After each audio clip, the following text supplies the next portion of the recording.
faces everywhere.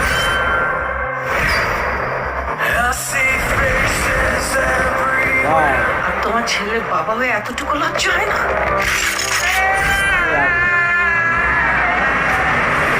উনি একজন drug addicted. উনি একজন রেপিস্ট।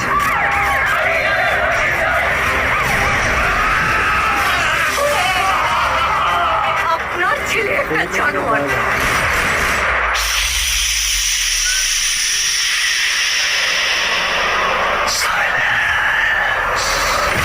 ওর এখনই এই অবস্থা, ওর ফিউচার কি? আমি আমার ফিউচার নিয়ে ভাবি না।